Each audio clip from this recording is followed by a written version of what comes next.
안녕하세요. 김신전 목사입니다. 곧 성탄절이 다가오는데 예수님보다 산타가 성탄절에 더 집중되는 모습을 볼 때 서글픈 마음이 들 때가 있습니다. 인터넷에 성탄절 관련된 영상이 뜨는데 보니까 예수님이 아니라 산타가 오는 것을 그리고 있고 또 이제 곧 산타가 옵니다 라는 문구가 따라오는 것을 보았습니다. 아이들에게는 선물을 주는 산타가 더 중요하게 생각되는 것이 이해가 될 수도 있지만 인터넷이나 실제에서 예수님이 아니라 산타가 더 부각되는 모습을 볼 때는 당혹스러운 마음이 들기도 합니다. 이런 것을 보면서 성탄절의 열기가 점점 식어가는 것과 예수님께 집중되지 못하고 있는 이 성탄절의 모습을 볼 때 참으로 안타까운 마음이 들고 당혹스러운 마음이 들기도 합니다. 왜냐하면 이 땅에 예수님이 오셨다는 것은 이 세상에 일어난 모든 일들보다 더 중요하고 가장 의미 있는 일이기 때문에 그렇습니다. 우리가 성탄절을 생각할 때 한 가지 먼저 생각해야 할 것이 있습니다. 성탄절은 예수님이 이 땅에 오신 것을 기념하는 날이지만 예수님이 오셨다는 것은 곧 하나님이 이 땅에 오셨다는 것을 의미하는 것입니다. 왜냐하면 예수님은 삼위일체 하나님으로서 예수님이 곧 성부 하나님이고 성부 하나님이 곧 예수님이기 때문입니다. 우주에는 약 2조 개의 은하가 있고 약 100억 조, 10의 23성개의 별이 존재한다고 합니다. 그리고 우리 지구는 별이 아니고 행성이기 때문에 행성의 숫자까지 더한다면 훨씬 더 많은 별과 행성이 있다고 할 것입니다. 그런데 이 우주를 창조하신 하나님께서 특별히 이 작은 지구로 오셨다는 것은 그 자체로 대단한 일이고 놀라운 일인 것입니다. 로마 가톨릭 교황이 우리나라를 방문한다면 그것은 아주 큰 뉴스가 되고 대단한 일로 생각합니다.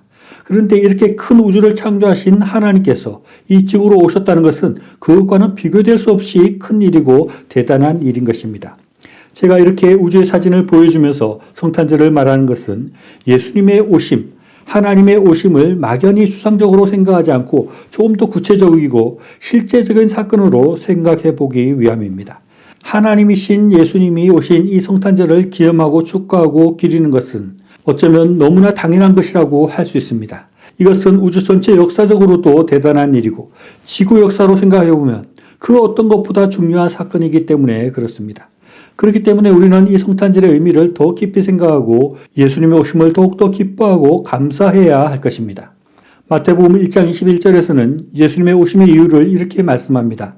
아들을 낳으리니 이름을 예수라 하라. 이는 그가 자기 백성을 그들의 죄에서 구원할 자이심이라 하니라 라고 말씀하고 있습니다.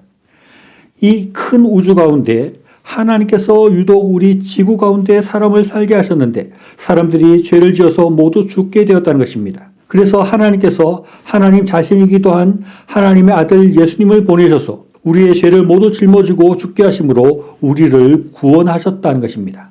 이것은 놀라운 사건이고 정말 대단한 일입니다. 인류가 죽음에서 구원을 얻게 하기 위해서 예수님이 오신 날, 이 날이 성탄절인 것입니다.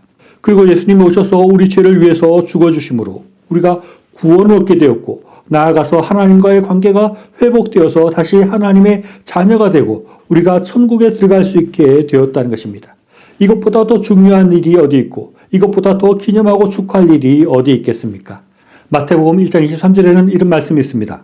보라 처녀가 잉태하여 아들을 낳을 것이요 그의 이름을 임마누엘이라 하리라 하셨으니 이를 번역한즉 하나님이 우리와 함께 계시다 함이다 라고 말하고 있습니다. 예수님의 이름을 하나님의 사자가 알려주었는데 그 이름을 임마누엘이라 하였다는 것입니다. 임마누엘은 하나님이 우리와 함께 계시다 하는 뜻입니다. 예수님이 오심으로 이제 우리 사람에게는 하나님이 함께 계시게 되었다는 것입니다.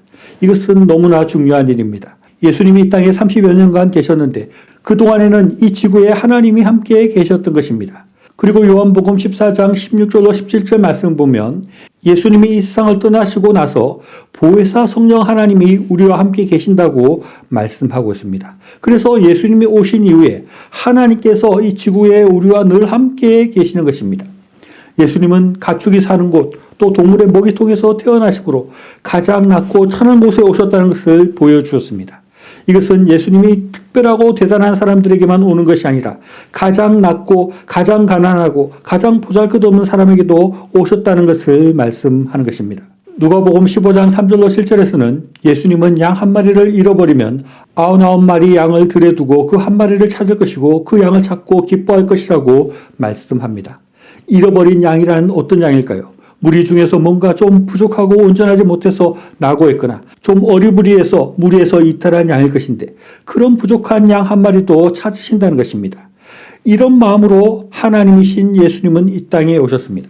예수님께서는 한 사람 한 사람을 중요하게 생각하시고 각 사람에게 찾아오십니다. 하나님은 우리 각자를 소중하게 생각하시고 우리 각 사람에게 함께 하시는 것입니다. 성령 하나님은 우리 안에 계신다고 말씀하십니다. 지금 또 우리 각자의 마음속에 하나님이 계시는 것입니다.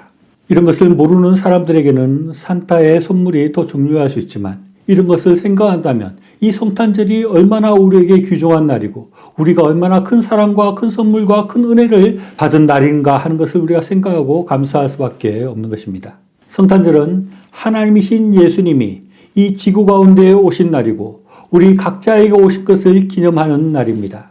예수님이 오심으로 우리는 구원을 얻게 되었고 하나님의 자녀가 되었고 저 천국을 받게 된 것입니다. 이것을 우리가 기념하고 축하하는 것이 마땅하고 더 크게 축하하고 감사해야 할 것입니다.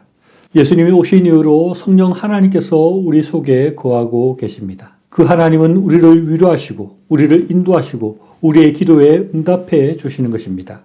예수님이 오심으로 하나님이 우리 안에 거하십니다. 성탄절을 맞이해서 산타가 주는 작은 선물들이 아니라 예수님께서 어떠한 선물을 주셨는지 어떠한 은혜를 주셨는지를 더 깊이 생각할 수 있어야 하겠습니다. 또 예수님이 오심으로 우리 속에 거하게 되신 하나님에 대해서 우리가 좀 더 깊이 묵상하고 그 하나님과 더 깊은 교제를 나누고 더 많이 기도하는 저와 여러분이 다 될 수 있으면 좋겠습니다. 시청해 주셔서 감사합니다.